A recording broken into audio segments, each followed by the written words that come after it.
galera, bom dia, boa tarde, boa noite, boa madrugada. Meu nome é Sidney Martins, professor de língua portuguesa aqui do LAC Concursos, o maior site de videoaulas do Brasil, quiçá das Américas. E é com imenso prazer que hoje a gente começa o início da análise textual para concursos públicos. Quando você pensa em interpretação, você precisa dominar diversas nuances.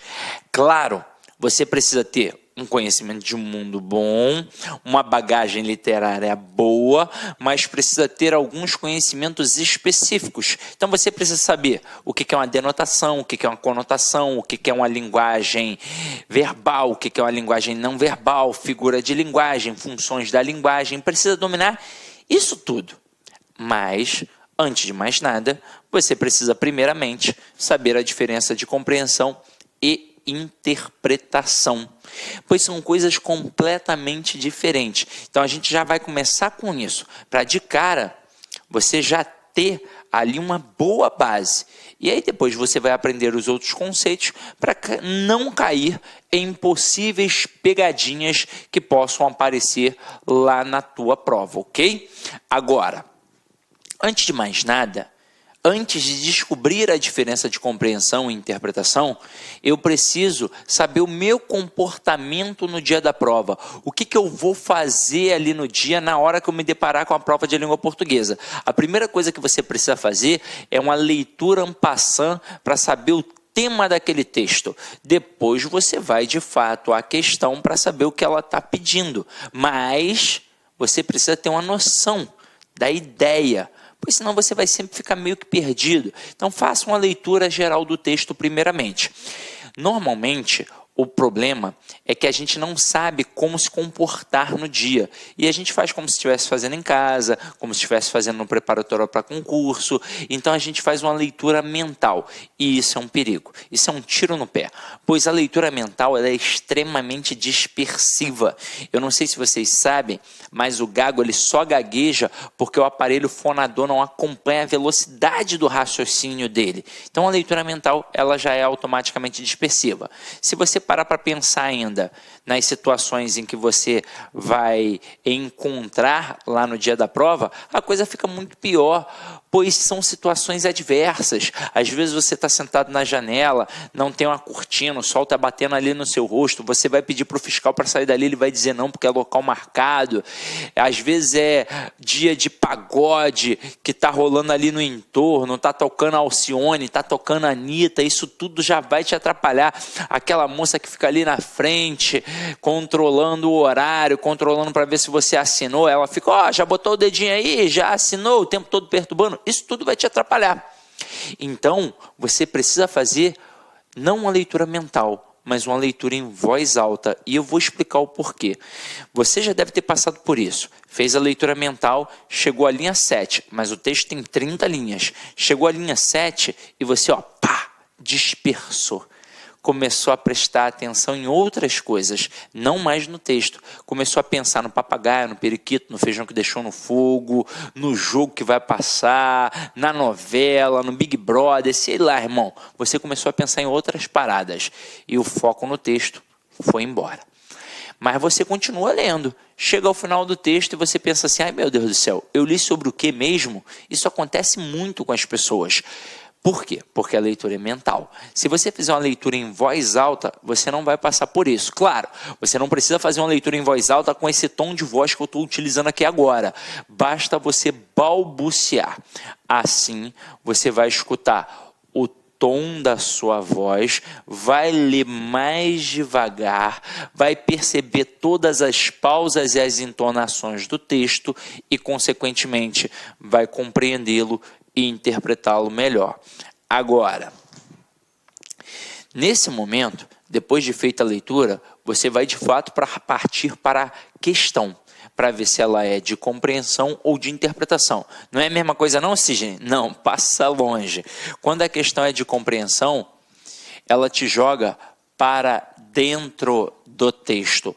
Como vai ser o comando desse tipo de questão? Vai ser assim, de acordo com o texto, ou segundo o texto, pode ser que apareça simplesmente no texto, ou na linha tal, no termo tal, no período tal, no parágrafo tal, e por aí vai. O que eu vou fazer? Não posso ter preguiça. Se a questão te direcionou especificamente, ela está facilitando a tua vida. Uma coisa é o camarada colocar simplesmente assim, ó, de acordo com o texto. Então, você sabe que a resposta está ali dentro do texto, mas naquela totalidade toda. Então, você vai ter que tomar cuidado para buscar com calma, para achar o que está ali naquela alternativa. Mas se ele te direcionar especificamente, dizendo assim, ó, na linha tal, no termo tal, porra, levanta as mãos para o céu. Se o cara te mandar para a linha 5, não pode ter preguiça, vá até a linha 5 e destaque o termo. Se for a questão número 1, pode inclusive fazer assim, ó, número 1, a resposta estará ali, ó, dentro do texto, pois nessa hora você volta para fazer uma segunda leitura com foco. É por isso que fica muito mais fácil, você sabe o que está procurando. Se a questão número 2 te mandar para a linha 16, por exemplo, você vai lá, destaca o termo e coloca um número 2, pois a resposta estará ali, naquele entorno. O que estou querendo dizer com isso? Que basta ter calma e atenção que você vai achar a resposta, pois a resposta está dentro do texto. Agora, e se a questão for de interpretação? Aí o bicho pega, porque vai além do texto. E se vai além do texto, o comando muda. Não vai ser mais de acordo com o texto ou segundo o texto. Vai ser agora, infere-se que, deduz-se que, analisa-se que, interpreta-se que, conclui-se que, né? Então, por aí vai. Então, agora, a gente não pensa mais só naquilo que está ali escrito dentro do texto. Eu também vou trabalhar com a questão de conhecimento de mundo, com as possíveis inferências, com os possíveis pressupostos. Então, se eu estou falando de conhecimento de mundo, eu tenho que entender que quanto maior o meu conhecimento de mundo, maior a minha capacidade interpretativa. E para ter um bom conhecimento de mundo, não adianta estudar 1 mês, 2 meses num preparatório para concurso, não. Isso é uma bagagem de uma vida inteira. Então tem sim que ter lido bons livros, tem sim que ter visto bons filmes, tem sim que ter escutado boa música. Idade conta, um homem de 40 anos é muito mais experiente que um homem de 20. Experiência prática, empírica, tudo isso vai contar. Aí você vai falar, pô, então eu tô ferrado, porque eu só vejo Sessão da Tarde, escuto Jojo todinho. Mas para nossa sorte, em provas de concurso público, a maioria das questões são de compreensão, ou seja, a resposta está ali dentro do texto. E quando são de interpretação, ainda assim terão texto como base. E o que eu estou dizendo agora ao marcar que o texto será a base? Eu estou dizendo que você não pode ficar assim, mas ele talvez quis dizer isso. Não. Você tem que trabalhar com o que ele disse e pronto, e acabou. Então vamos entender como é que esse negócio funciona na prática. Ó. Que história é essa de dizer que tem o texto como base? Nesse momento, eu tenho que saber que o cara pode trabalhar 3 erros interpretativos ou 3 erros de entendimento, como você preferir. Ele pode trabalhar o que a gente chama de erro de redução, o que a gente chama de erro de contradição e o que a gente chama de erro de extrapolação. Vou fazer uma pequena analogia para que vocês possam entender isso. Então eu digo que vou fazer um texto rápido, né? 2 amigos meus. Eu vou dizer que eu encontrei ontem, lá na praia de Copacabana, o Iago e o Guilherme de Luca. Os dois estavam sentados num quiosque, tomando uma cervejinha gelada, comendo um peixinho frito ali, ó, de frente para a praia mesmo.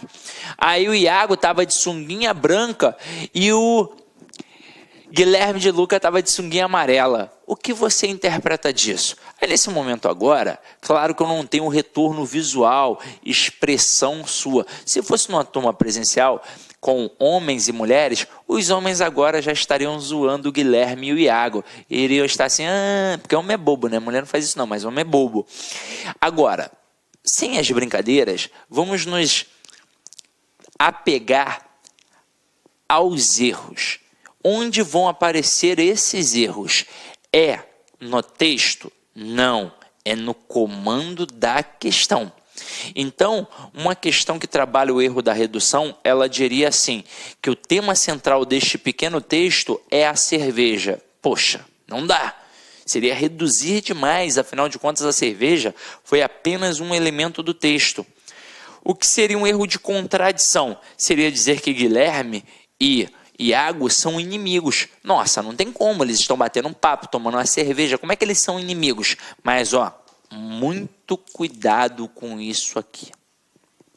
Parece uma bobeira, mas o que o cara faz? Ele simplesmente faz um Ctrl+C e um Ctrl+V do texto. Ele faz um copia e cola. Por que ele faz isso? Porque ele conta com a tua falta de atenção. Então ele pega um trecho do texto que está quase todo igual, mas o iniciozinho igualzinho. Ele vai troca uma palavrinha que vai trocar o sentido. Então, por exemplo, ele pode ali pegar um trecho muito maior, vamos supor que esse texto fosse muito maior, trocar amizade, ou trocar amigo, né? Seria muito melhor, trocar amigo por inimigo. Poxa, se o teu texto está com quase tudo aquilo, o que teu cérebro faz? Ele preenche logo, ele não perde tempo. Princípio de economia linguística, ele vai, pá! E aí você não prestou atenção que o cara trocou uma palavrinha. Então você tem que fazer uma leitura muito atenta. Erro de contradição é dizer exatamente o contrário do que está no texto. Eles não são inimigos, obviamente. E o que seria um erro de extrapolação? Seria extrapolar as margens do texto.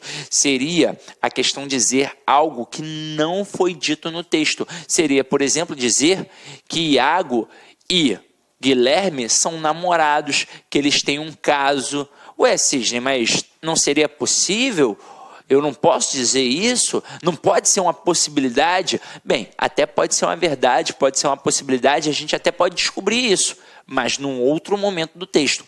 Nesse fragmento é impossível, pois eu não mencionei nada sobre a sexualidade deles. Então eu não posso inferir, deduzir que são dois namorados. Eu posso, no máximo, inferir, deduzir que são dois amigos. Então aqui, em relação à compreensão e interpretação, nesse pequeno texto que eu acabei de narrar, em relação à compreensão, eles são dois homens conversando. E em relação à interpretação, são dois amigos conversando.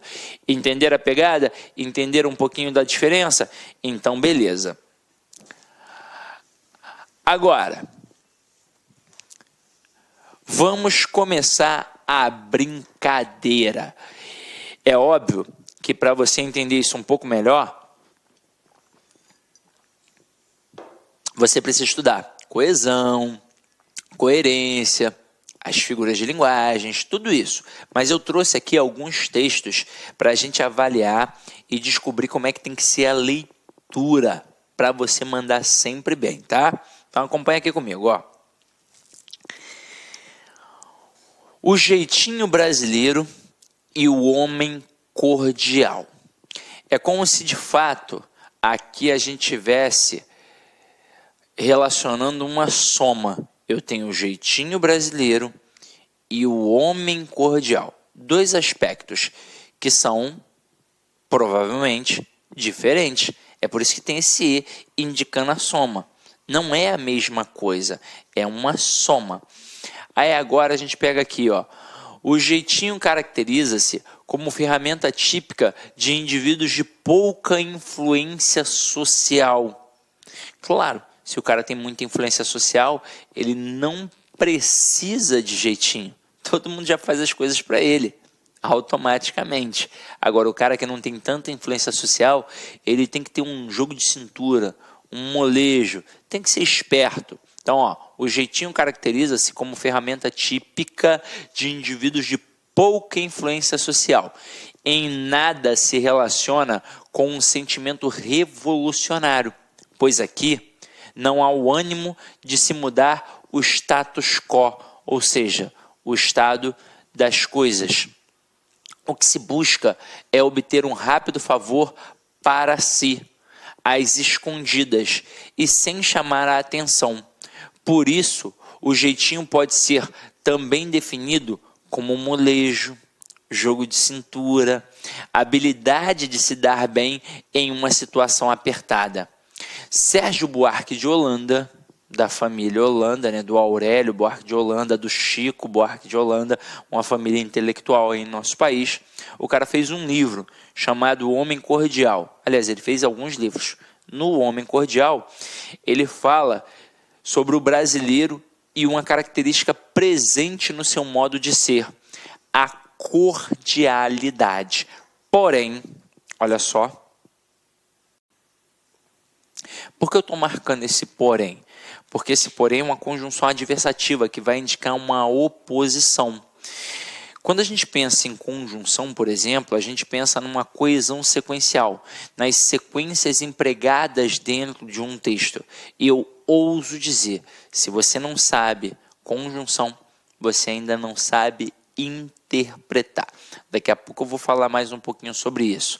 Não sabe interpretar nem fazer redação. Como é que você vai indicar causa, consequência, finalidade, oposição, conclusão, se você não sabe conjunção? Então precisa saber, tá? Daqui a pouco eu falo um pouco mais sobre isso. Então, ó, porém, porque a gente pensa o quê? Que a cordialidade é um homem tranquilo, pacato, coisa e tal. Aí, ó, porém, cordial, ao contrário do que muitas pessoas pensam, vem da palavra latina cordis, que significa coração. Portanto, é uma conjunção conclusiva. Então, depois do que foi apresentado aqui, ele chega a concluir a sua ideia. Portanto, o homem cordial não é uma pessoa gentil, mas aquele que age movido pela emoção no lugar da razão. Não vê distinção entre o privado e o público. Detesta formalidade, põe de lado a ética e a civilidade. Continuando aqui nessa leitura. Em termos antropológicos, ou seja, o estudo do homem, né? O jeitinho pode ser atribuído a um suposto caráter emocional do brasileiro, descrito como o homem cordial pelo antropólogo no livro Raízes do Brasil. Então o cara gosta de estudar, né, o homem aí de certa forma. Esse autor afirma que o indivíduo brasileiro teria desenvolvido uma histórica propensão à informalidade. Deve-se isso que, ó. Olha um elemento que faz a retomada. Coesão anafórica. Você vai saber um pouco mais sobre isso na aula de coesão textual. Então aqui, ó, deve-se essa propensão à informalidade do brasileiro, ao fato de as instituições brasileiras terem sido concebidas de forma coercitiva e unilateral. E aí observem, apareceu a palavra coercitiva e a palavra unilateral. São palavras não tão utilizadas pelo falante comum da língua, no dia a dia, pelo leitor médio brasileiro.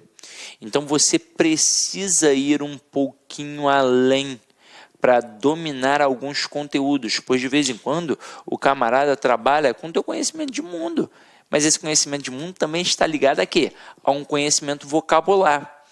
Eles inclusive cobram isso naquelas famosas questões de ortografia com semântica. Então se você tem dificuldade com isso, é porque você tem pouca base de leitura. A dica que eu dou nesse momento, leia bastante. Claro que hoje em dia você não tem mais tempo para ler clássicos, ler Machado de Assis, Guimarães Rosa, Clarice Lispector, que bom seria se tivesse, mas você precisa se familiarizar pelo menos com os textos da prova. Então, leia os textos das provas anteriores, leia jornais, revistas, fique ligado naquilo dali. Se porventura aparecer uma palavrinha que você não domina, tem de ser na hora. Você tem de anotar no caderninho do vocabulário do amigo concurseiro. Tem que anotar ali. E aí depois você vai fazer o quê? Você vai buscar o significado. O significado. Várias provas arrebentam o candidato com isso, porque o camarada pega ali expressões que você não tem o hábito de usar, nem sequer de ler. E aí você vai olhar determinada palavra e vai falar, meu Deus do céu, não faço a mínima ideia do que seja isso. Mas aí você vai perceber que as bancas usam sempre as mesmas palavras. Então basta você ir gravando o que aquilo significa e ampliando, obviamente, o teu vocabulário. Além de servir para executar bem uma questão de ortografia ou semântica, vai também servir para você ampliar para fazer uma redação. Então, tem de ser na hora, não pode deixar para depois, pois esse para depois a gente bem sabe que nunca chega. Então você anota a palavra, anota o significado e fica com aquilo dali guardado, pois você vai utilizar em algum momento, tá? Agora, o cara poderia ir adiante e não especificar o que significa coercitivo unilateral. E aí você ia ficar, pô, mas e aí, o que é isso? Mas ele aproveita aqui, depois da vírgula, e explica. Não havendo diálogo entre governantes e governados, mas apenas a imposição de uma lei e de uma ordem consideradas artificiais, quando não inconvenientes aos interesses das elites políticas e econômicas de então. Ou seja, no final das contas, é o famoso manda quem pode e obedece quem tem juízo. Foi imposto. Por isso que é coercitivo. Foi através da coação. E unilateral por quê? Porque não teve diálogo. Quando a gente tem um diálogo, é bilateral. Eu falo, você fala e a gente chega a um denominador comum. Quando é uma atitude unilateral, eu decidi e pronto, e acabou, e você tem que acatar. Então, todas as estruturas brasileiras foram feitas assim. O governo sempre mandou e o povo sempre teve que aceitar. É por isso que em algum determinado momento alguém do povo se revolta. E como ele não pode fazer muita coisa contra o governo, ele faz de forma menor. É a partir daí que surge o famoso jeitinho, essa famosa propensão à informalidade. Ou seja, estou vendo lá, na conta de luz, que está caro demais, que tem imposto para pagar a luz lá da Conchinchina, pois eu não sei em outros locais, mas aqui no Rio de Janeiro a gente tem uma taxa para pagar o gato que tem nas comunidades, pois nas comunidades a galera não paga a luz.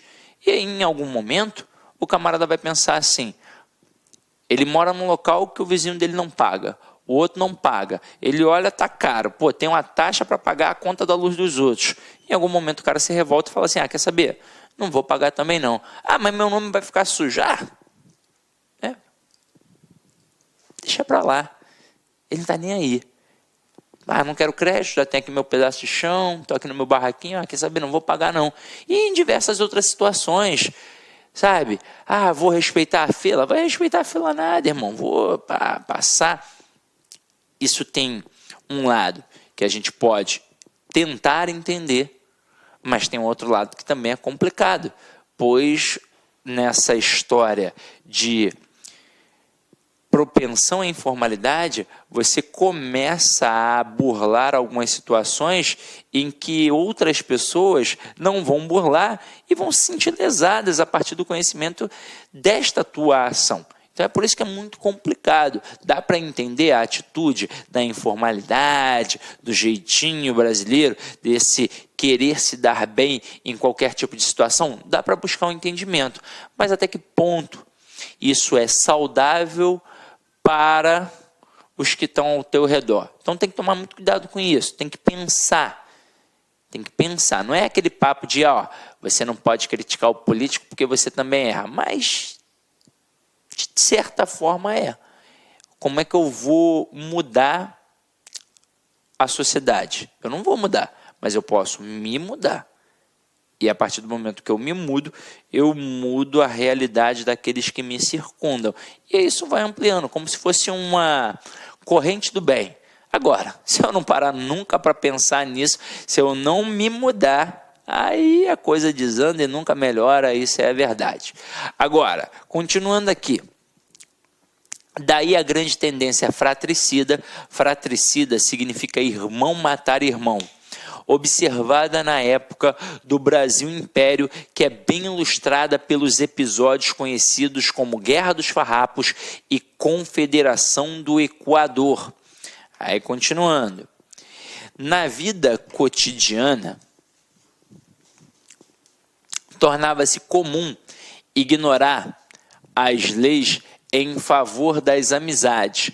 Desmoralizadas, incapazes de se impor, as leis não tinham tanto valor quanto, por exemplo, a palavra de um bom amigo. Além disso, olha só, essa expressão além disso, o disso, faz referência ao que foi dito e o além indica uma soma. Então, além, a mais do que o que foi dito. O fato de afastar as leis e seus castigos típicos eram a prova de boa vontade e um gesto de confiança. De acordo com testemunhos de comerciantes holandeses, era impossível fazer negócio com um brasileiro antes de fazer amizade com ele. Um adágio da época dizia que Aliás, o que é adágio? É um provérbio, né? Então, um provérbio, um adágio da época dizia que aos inimigos, as leis, aos amigos, tudo. A informalidade era e ainda é uma forma de se preservar o indivíduo. Sérgio Buarque avisa, no entanto, que esta cordialidade não deve ser entendida como caráter pacífico. O brasileiro é capaz de guerrear e até mesmo destruir. No entanto, suas razões animosas serão sempre cordiais, ou seja, emocionais. E esse texto é muito bom para você que agora será um futuro servidor. Você tem que pensar nas suas ações como servidor. Você vai agir de acordo com o regimento, de acordo com as leis, ou você vai agir pela emoção? Caramba, vamos pensar na fila do INSS. Está lá a fila enorme. Estou ali no balcão de atendimento. Aí eu visualizo, lá no meio da fila, o cara está ali, ele é o 30º, mas é meu parceiro. Mas ele nem foi lá no balcão. Aí eu olhei e falei, putz, meu parceiro. A fila está enorme. Mas se continuar na sequência direitinho, em 10, 20 minutos ele vai ser atendido. Mas não, o que eu faço? Pô, fulano, trouxe a Xerox? Aí o cara, pô, vem aqui, irmão, traz a Xerox logo, tá com o material aí? Traz logo, vem aqui.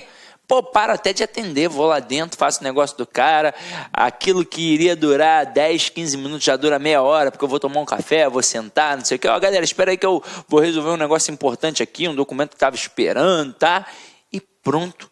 Então, pô, tem que tomar muito cuidado com isso, né, galera? Não pode agir assim. Então, vamos lá, vamos pegar a primeira questão para a gente entender como funciona a pegada, qual é a malícia. Observem aqui. Então, galera, o jeitinho brasileiro é um comportamento típico de indivíduos de pouca influência social. Isso é verdade? Tá lá no início do texto, ó. Aqui, ó. O jeitinho caracteriza-se como ferramenta típica de indivíduos de pouca influência social. Então foi a primeira coisa que foi dita no texto. Tá tranquilo, tá ok. Só que aí depois ele vai falar assim, ó. E avessos à formalidade. Aí o aluno fica meio perdido, pois não encontra isso logo em sequência. Então dá um certo desconforto. Mas se você continuar a leitura, você vai perceber que aqui ao final do segundo parágrafo, ele diz assim, ó, que o homem cordial não é uma pessoa gentil, mas aquele que age movido pela emoção no lugar da razão. Não vê distinção entre o privado e o público. Detesta formalidades, ou seja, ele é avesso a formalidades, ele não gosta de formalidade. Então, a opção A está certa, mas eu estou procurando a incorreta. Letra B. A instituição do jeitinho tem origem, segundo os antropólogos. Destaca isso, sublinha segundo os antropólogos. Por que eu estou pedindo para fazer isso? Porque lá dentro do texto você vai encontrar direcionado nessa parte. Está no terceiro parágrafo. Aí ele diz assim, no comprovado caráter emocional do brasileiro. Volta Tá aqui, ó. Em termos antropológicos, o jeitinho pode ser atribuído a um suposto caráter emocional do brasileiro. Então, no texto está a palavra suposto, é uma possibilidade. Na questão, ele coloca a palavra comprovado. Não, não é comprovado, é suposto. Então, aqui, ó, por não ser comprovado e sim suposto, a questão está errada, como ele pediu. O incorreto. A alternativa, né, no caso. Então, gabarito da questão 1, letra B de bola. Ah, mas e as outras, Sidney? Vamos dar uma olhada, ó. Letra C, a imposição de leis e de ordens tidas como artificiais pode explicar a propensão do brasileiro para driblar normas. Sim, ele chega a dizer isso aqui, ó. Quando ele fala: o indivíduo brasileiro teria desenvolvido uma histórica propensão à informalidade. Deve-se isso ao fato de as instituições brasileiras terem sido concebidas de forma coercitiva e unilateral. Então, essa parte aqui, ó, também está no texto tranquilinho. Letra D. Na sociedade colonial, era comum observar que o brasileiro tendia a valorizar a amizade em detrimento da própria lei. Claro, ele chega a falar aqui, ó, que na vida cotidiana o cara ignorava as leis em favor das amizades, que para fazer negócio com um brasileiro, antes tinha que fazer amizade com ele, que um adágio da época dizia: aos inimigos as leis, aos amigos tudo. Então, ok também. E na letra E, o indivíduo que utiliza a ferramenta do jeitinho age por emoção, ignorando os limites entre as esferas pública e privada. Lá no final do segundo parágrafo, ele diz assim: age movido pela emoção no lugar da razão, não vê distinção entre o... Convite especial para você, meu amigo, minha amiga que está até agora assistindo esse vídeo nosso aqui da Lá Concurso. Olha só, convite especial, nós aqui da Lá Concurso preparamos um curso 100% EAD, focado no concurso da PM de Pernambuco 2023, aulas que eu tenho certeza absoluta que vai te ajudar nessa caminhada, e se você seguir as nossas orientações pedagógicas, você pode ter certeza absoluta que você fará uma excelente prova e, claro, estará disputando por vagas. O nosso curso completo, você vai assistir o restante dessa videoaula e muito mais por apenas preço único, R$ 69,90.